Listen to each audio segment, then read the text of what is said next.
आज के सत्संग का जो विषय है वह है कर्मफल के आधार पर एक चौपाई जो रामचरितमानस में है। कोई न काहू सुख दुख कर दाता, निज कृत कर्म भोग सब दाता। इसके आधार पर दास संगत के सम्मुख विषय रखने की कोशिश कर रहा है।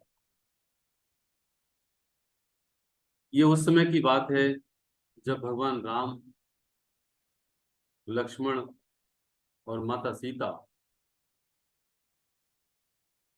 को वनवास हो गया था। वनवास में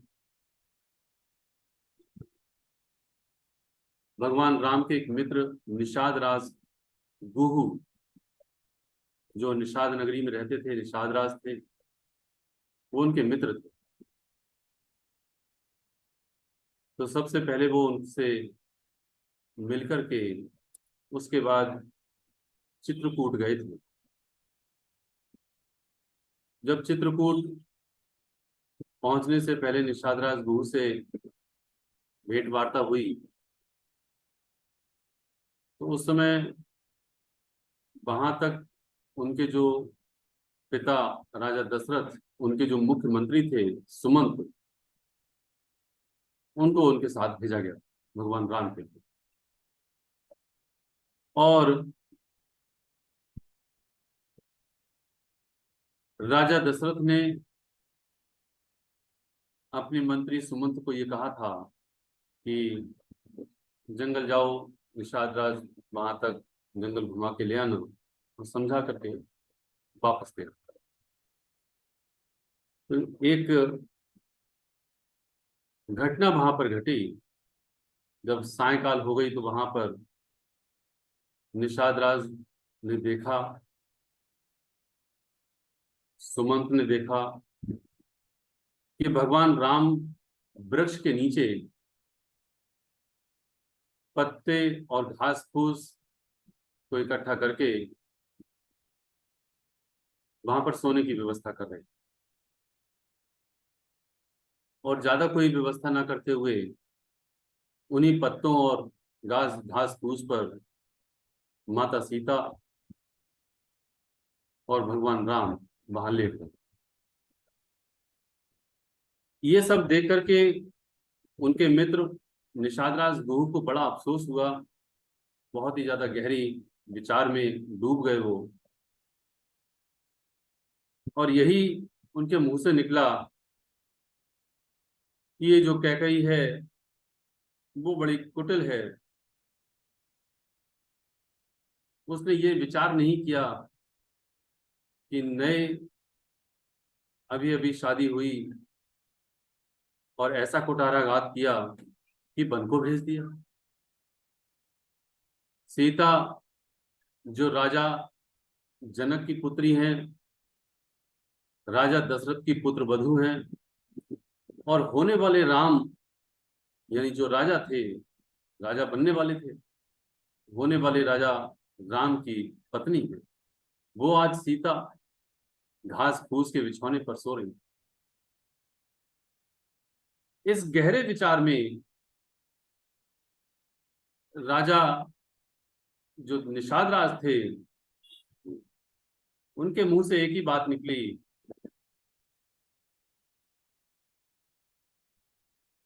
कि कै कै नंद मंदमती, कठिन कुटिल पनुकीन, जह रघुनंदन जान की, सुख अवसर दुख दी।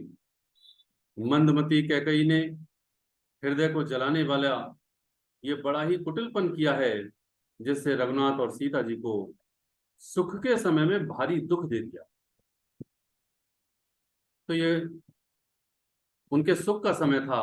शादी के पश्चात मेहंदी के लालिमा भी नहीं छूटी थी हाथों की, और माता सीता वन को चली गई।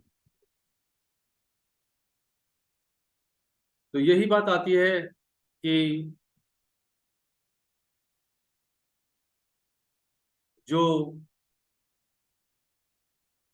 कर्मफल है वो कर्म फल बड़ा ही कठोर होता है। इस कर्म फल में सभी लोग बंधे हुए हैं, और ये कहते हैं कि सी रघुवर की कानन जोगु, कर्म प्रधान सत्य कह लोगु। लोग सत्य ही कहते हैं कि संसार में जो भाग्य है, जो प्रारब्ध है, वह मुख्य ही है।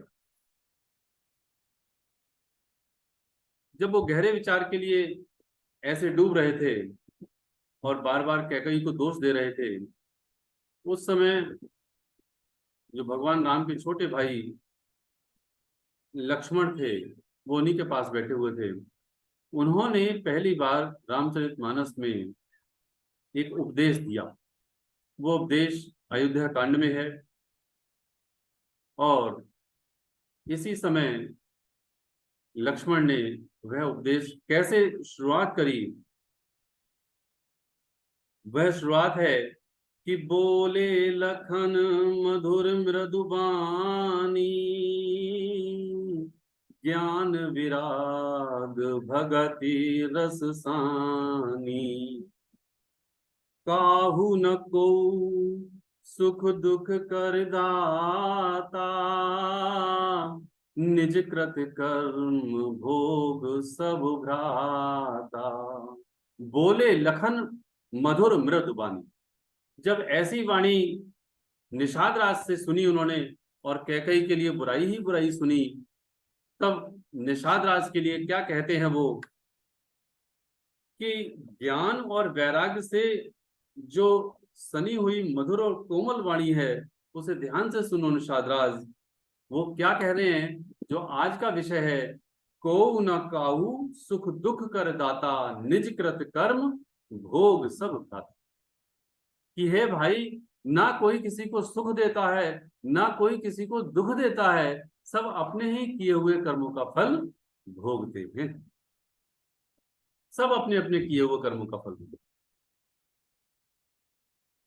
ये बात महाराज जी इस तरह से कह रहे हैं कि कर्म गति अपार है, जीव नहीं छूटन पाए, मंगत जैसी कामना ऐसे रूप समाये। कर्म गति बड़ी अपार है, और कोई जीव इससे छूट नहीं पाया। यदि कर्म गति से छूट सकते, तो भगवान राम, जिनके आगे हम नहीं पूरा विश्व मत्था टेकता है, उनको मानता है, उन्हीं के पिता राजा दशरथ, जिन्होंने शब्द भेदी बाण चलाया, यह सोच करके कि कोई हिरन या कोई अन्य जानवर पानी पी रहा होगा और वो उसका आखेट कर लेंगे, शब्द भेदी बाण चलाया, और वो बाण सीधे जाकर के श्रवण कुमार के लगा, और श्रवण कुमार से के मुंह से यही बात निकली, हाय हाय। और वो तुरंत जाकर के जब वहां पहुंचे राजा दशरथ, तो उन्होंने देखा कि यहाँ कोई जानवर नहीं बल्कि एक व्यक्ति है। श्रवण कुमार से पूछा, तुम कौन हो? तो उन्होंने नाम बताया। बोले, तुम यहाँ पे क्या कर रहे थे? वो कहते हैं कि मैं अपने अंधे माता पिता के लिए पानी लेकर के जा रहा। बोले, अरे ये तो बहुत बड़ा पाप हो गया मुझसे। बोले, कोई बात नहीं, तुमने जानबूझ करके नहीं किया, लेकिन बस मेरा एक काम कर दो। बोले, क्या? बस ये जो पानी है वो मेरे माता पिता तक पहुंचा दो। वो मातृ पितृ भक्त थे श्रवण कुमार, तो बस उन्होंने पानी की सेवा उनसे ले ली और उनके लिए कुछ नहीं कहा। वो पानी जब पहुंचाने श्रवण कुमार के माता पिता के पास पहुंचे, तब वो पानी पिला रहे थे, पिलाने के लिए आगे बढ़े, लेकिन उनके माता पिता श्रवण कुमार को याद कर रहे थे कि श्रवण, तू आ गया, अब श्रवण हो तो बोले। श्रवण कुमार तो बोले नहीं, क्योंकि राजा दशरथ थे। अब राजा दशरथ ने जब कहा कि मैं राजा दशरथ हूं, आपके पुत्र ने पानी भेजा है। बोले, नहीं, पुत्र कहाँ है मेरा? मैं अपने पुत्र से ही पानी पीऊंगा, मेरा लाल कहाँ है? तो उन्हें मजबूरी में वो बात बतानी पड़ी कि इस तरह से मुझसे पाप हो गया, आप जल ग्रहण कर लीजिए। तो उन्होंने श्राप दिया कि जिस तरह से हम अपने पुत्र के वियोग में मर रहे हैं, अपने प्राणों का त्याग कर रहे हैं, ठीक उसी तरह से तुम भी अपने पुत्र के वियोग में अपने प्राणों का त्याग करोगे। और वैसा ही हुआ कि भगवान राम जब वन को गए तो वन गमन करते हुए राजा दशरथ को केवल राम ही याद आते रहे। हे राम, हे राम, हे राम। और राम नाम करते ही उन्होंने अपने देह का त्याग कर दिया। तो जिनके आगे हम मत्था टेकते हैं, जिनके आगे पूरा विश्व मत्था टेकता है भगवान राम, वह अपने ही पिता के कर्मों के फल को मिटा ना सके, तो हम ईश्वर के आगे मत्था टेक करके कि तुम मेरे कर्मों के फल को मिटा दो, क्या ये न्याय, क्या ये धर्म, क्या ये सही है? हाँ, याचना जरूर करनी चाहिए, जिससे कि मेरे कर्मफल जब मुझको प्राप्त हो गई, तब मुझे इतना धैर्य दे दो हे प्रभु, हे परमपिता परमेश्वर, जिससे कि मैं उनको सहन कर सकूं। मेरे जीवन में ही नहीं बल्कि सभी के जीवन में आप विचार करके देखें कि हर समय कहीं ना कहीं उतार चढ़ाव आते ही रहते हैं। कभी पुत्र से दुख है तो कभी पिता से दुख है, कभी बहन से तो कभी भाई से, कभी पत्नी से तो कभी पुत्र से, यहां तक कि कभी ये समाज से, और कभी कभी तो संगत से भी आगे पीछे, ऊपर नीचे, ऊंच नीच होती है। कहीं ना कोई दुख सामने आता ही है। वो दुख मेरे ही द्वारा बोए हुए बीज का फल है और कुछ भी नहीं है।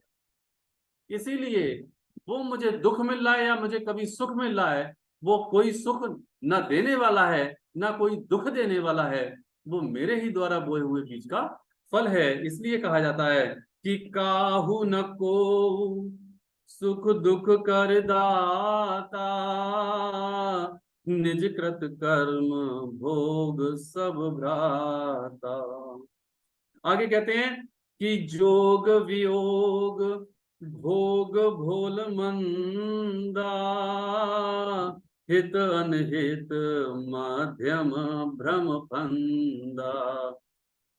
लक्ष्मण जी निषाद राज को समझाने की कोशिश कर रहे हैं। महाराज जी ने जैसे हम सभी के लिए मार्गदर्शन दिया, वैसे ही मार्गदर्शन सभी शास्त्रों में दिया। वो कहते हैं मिलना, बिछुड़ना, भले बुरे, लाभ और हानि, ये सब भ्रम के फंदे हैं। सब भ्रम के फंदे।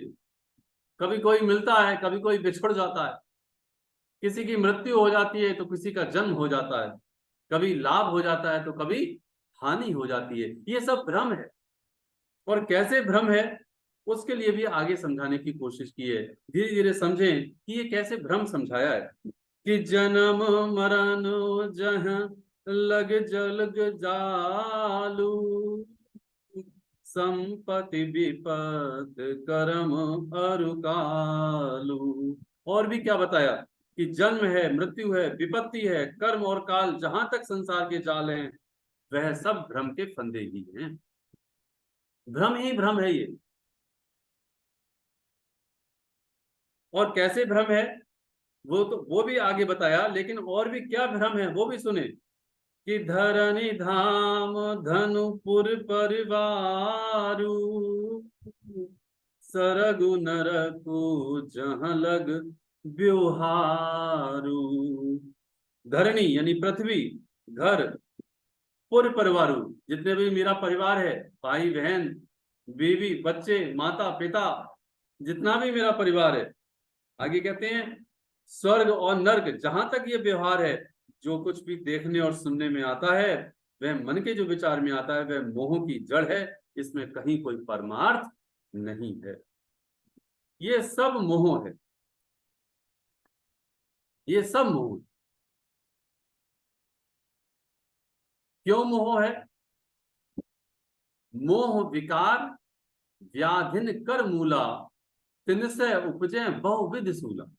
जो मोह का विकार है, मोह सबसे पहले ये होता है कि ये मेरा शरीर, मेरा शरीर है, इसके पीछे 5 तत्व हैं, पृथ्वी, जल, अग्नि, वायु और आकाश। और इन 5 तत्वों से मेरा ये शरीर बना है। मैंने अपने शरीर को अपना स्वरूप मान लिया, यही सबसे बड़ा मोह है।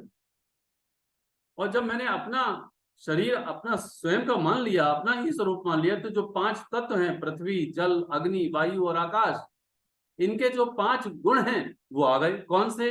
काम, क्रोध, मोह, लोभ और अहंकार। तो इसमें मोह भी है। तो जब ये देह ही मेरी नहीं है, तो देह के सारे नाते कैसे हो सकते हैं मेरे, या कैसे सत्य हो सकते हैं? जब देह ही सत्य नहीं है, तो पत्नी, पति, पुत्र, पुत्री, माता, पिता, ये जितने भी सारे नाते हैं, सारे संबंध हैं, वह सत्य कैसे हो सकते हैं? इसलिए कह रहे हैं, धरनी धाम धन पुर परिवारू, सरग नरक जहां लग व्यवहार। ये तब तक ही व्यवहार में आते हैं जब तक आप इस देह में रहते हैं। इस देह के ही सारे नाते हैं। इस देह से पहले भी तूने न जाने कितनी देहों को प्राप्त किया होगा, वहां पर भी बहुत सारे नाते होंगे, लेकिन आज उन नातों का कोई मोल नहीं है। ठीक उसी तरह से जो आज की देह है, वह देह में जितने भी नाते हैं वो आज का ही मोल है उनका। जिस दिन ये देह त्याग करके तू दूसरी देह में देह को प्राप्त करेगा, उस दिन आज के जितने नाते हैं उसका कोई मोल नहीं रह जाएगा। ठीक उसी प्रकार से जैसे भगवान कृष्ण कह रहे हैं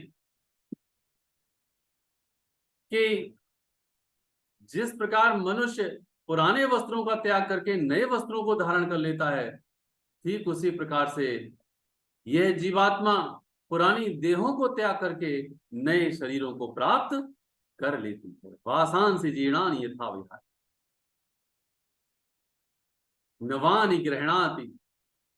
तो ये जो नवानि गृह्णाति, नए शरीरों को प्राप्त कर लेती, तो इसीलिए वो समझा रही कि ये जितने भी तुमने नाते और संबंधों को और सब कुछ सत्य समझ रखा है, ये सब सत्य नहीं, बल्कि ये सब भ्रम के फंदे हैं।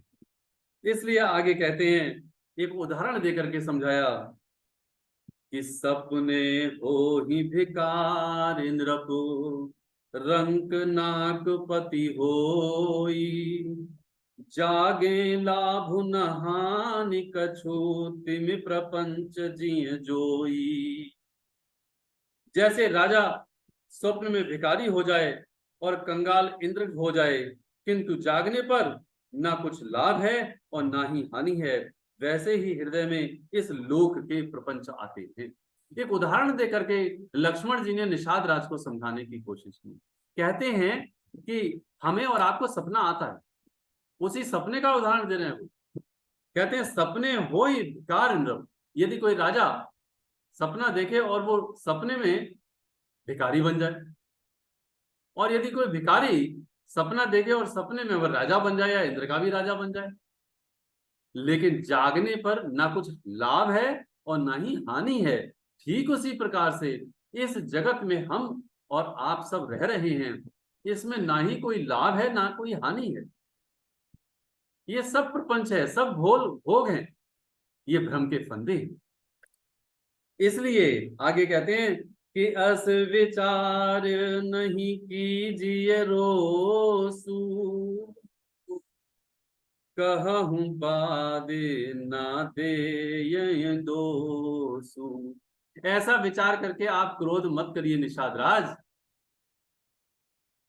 और ना ही व्यर्थ ही किसी को दोष दीजिए। सब कोई मोह रूपी रात्रि में सोने वाले हैं, ये सोते हुए अनेक प्रकार के स्वप्न देख रहे हैं। ये जितने भी सब प्रपंच देखने में आ रहे हैं, ये केवल और केवल रात्रि के स्वप्न हैं और कुछ भी नहीं। लेकिन मुझे समझ में नहीं आ रहा, इसीलिए कहते हैं कि मोह निशा सब सो बनिहारा, देखिए स्वपन अनेक प्रकारा। मोह रूपी रात्रि में सब सो रहे हैं, और ये मोह की रात्रि कैसी है और कब जगेंगे इसमें, वो भी चौपाई आगे दी कि एहि जग जामिनी जागहि जोगी, परमारथी प्रपंच वियोगी। इस जग रूपी रात्रि में प्रपंचहीन परमार्थीवादी योगी ही जागते रहते हैं। अब दो जागने की बात हुई। एक जागना वो जागना हुआ कि हम इस समय जगे हुए हैं, जैसे हम सुन रहे हैं सत्संग, एक तो ये जागना हुआ। एक वो जागना हुआ कि हम सही मायने में इस बात को समझ जाएं कि यह संसार मिथ्या है और सत्य करता है। ये एक दूसरा जागना। इस बात के लिए एक चौपाई आई कि जानिए तब ही जीव जब जागा, जब सब विषय विलास विरागा। जानिए तब ही जीव जब जागा। जीव को तभी जागा हुआ जानना चाहिए जब सब विषय विलास विरागा, जब उसने सारे विषयों से, सारे के सारे जो भोग हैं उनको वैराग्य दे, उनसे वैराग्य उसने ले लिया हो, तब उसे जागा हुआ जानना चाहिए। वरना सब सो रहे हैं, यानी कि जगे हुए भी हम सो रहे हैं। और हमारा हाल तो इतना बुरा है कि हम जगे हुए हैं और हम उसी दलदल में जाकर के घुसने की कोशिश कर रहे हैं। कैसे? एक बार दास को बड़ी अच्छी कहानी दास ने सुनाई थी कि एक बार एक राजा को, जब वो घर से निकला यानी राजभवन से सुबह ही सुबह, तो उसको एक ख्याल आया कि आज मुझे जो कोई भी पहला व्यक्ति मिलेगा मैं उसे खुश कर दूं। बड़ी अच्छी बात है। तो ये बात उसने अपने जो रथी था जो रथवान रथ को चला रहा था उससे कही कि भाई कोई भी जो जितना जरूरतमंद हो वो जो है उसको जो है मुझे बता दे। बोले ठीक है। राजा का उस दिन जन्मदिन था, अर्थात उस दिन जन्म हुआ। तो राजा बहुत खुश था, उसने कहा कि जो भी मुझे मिलेगा उसको मैं खुश कर दूंगा। आगे जैसे ही रथ आगे बढ़ा तो एक भिखारी जो है बड़ा ही दयनीय स्थिति में, फटे हुए कपड़े थे, चप्पल भी नहीं थी उसके पास, हाथ में कटोरा था, पेट ऐसा लग रहा था जैसे कि उसने 6 दिन से खाना नहीं खाया है। खैर वो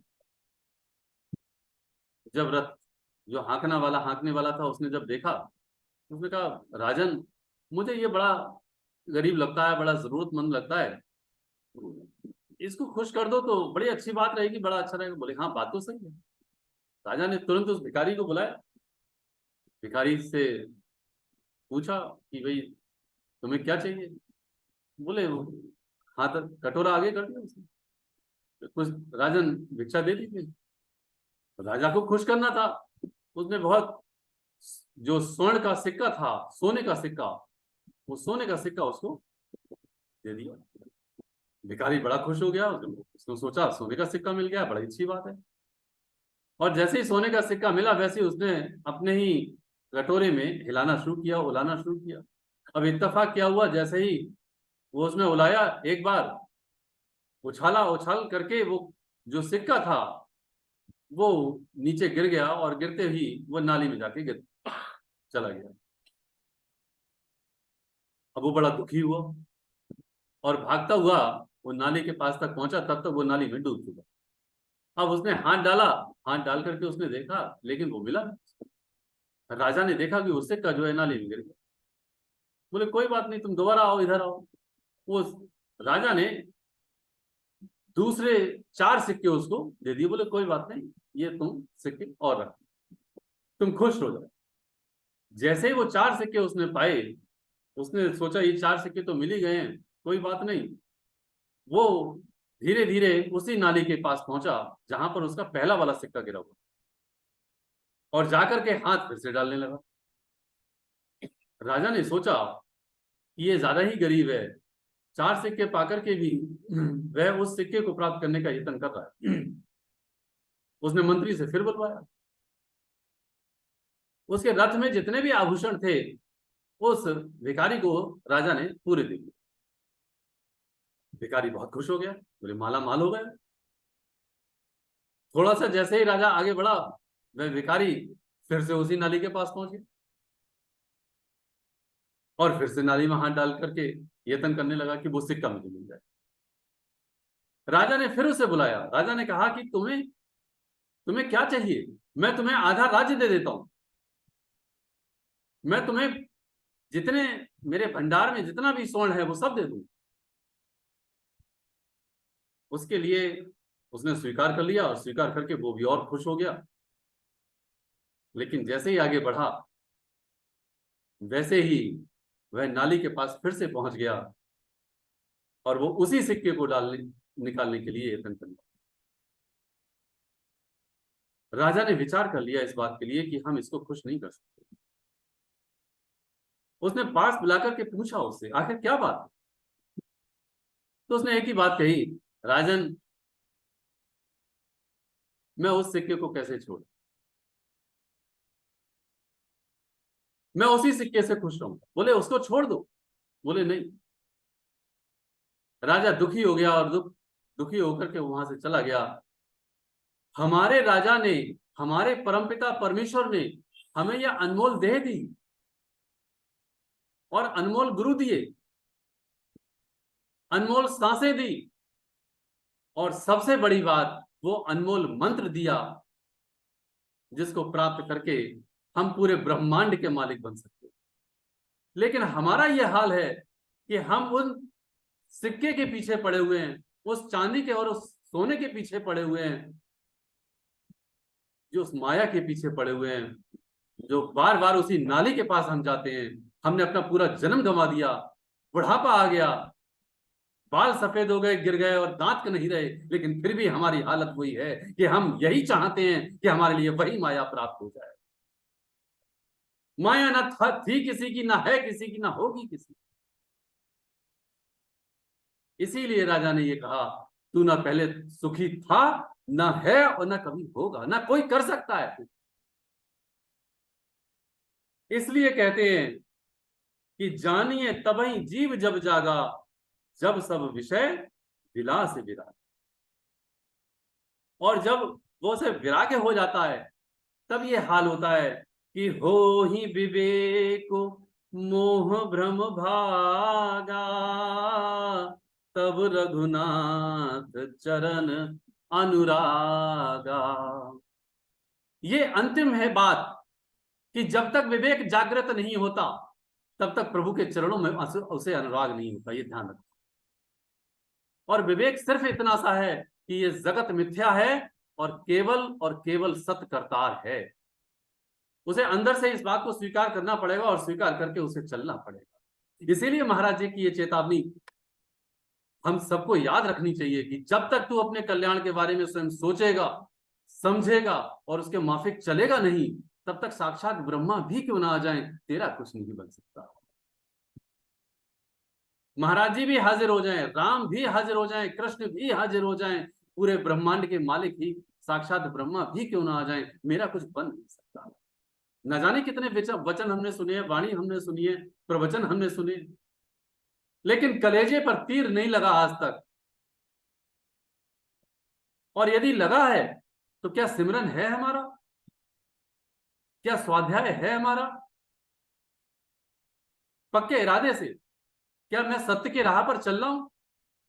पक्के इरादे से क्या मैं सादगी के नियमों का पालन कर रहा हूं? क्या सेवा का सोपान, क्या सेवा के नियमों का पूरी तरह से पालन करके मैं अपने जीवन को व्यतीत कर रहा हूं?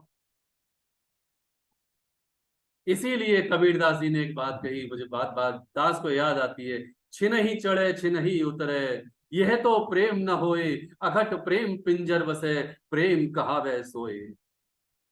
छिन ही चढ़े छिन ही उतरे, जरा सी देर में चढ़ जाता है। प्रवचन सुना, बड़ा अच्छा लगा, बहुत अच्छा लगा, दिल को भा गया, बहुत ही अच्छा था। अब तो पक्के इरादे से यही काम करेंगे, लेकिन जैसे संसार में जाते वैसे ही फिर से डूब जाते हैं। छिन ही चढ़े छिन ही उतरे, जरा सी देर में चढ़ जाते, जरा सी देर में उतर जाते।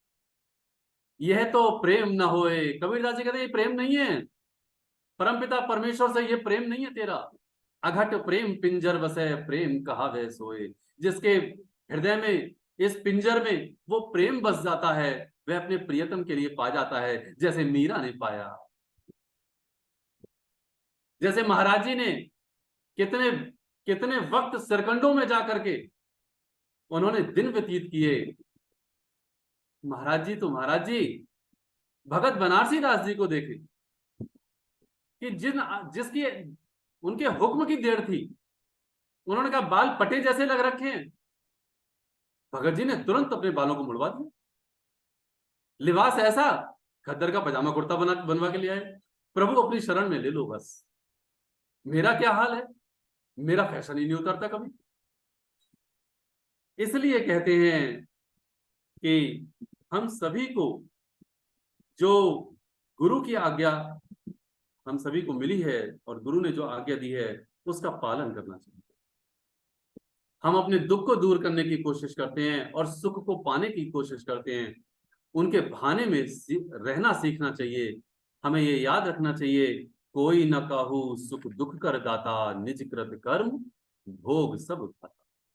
इसलिए महाराज जी ने कहा इस बात के लिए, प्रारब्ध कर्म को कोई शक्ति बदलने वाली नहीं है। गुरु पीर अवतार नबी और पैगंबर सबको अपनी करनी का फल मिलता है, यह ईश्वर की माया का खेल है। इसलिए इन गहरे विचारों को हम समझें और समझ करके इन नियमों का पालन करने की कोशिश करें, जिससे कि हम सभी का कल्याण हो और कल्याण होकर के उस स्थिति को प्राप्त करें जिसके वास्ते हम सभी इस मानुष शोले में आए। ओम ब्रह्म सत्यम सर्व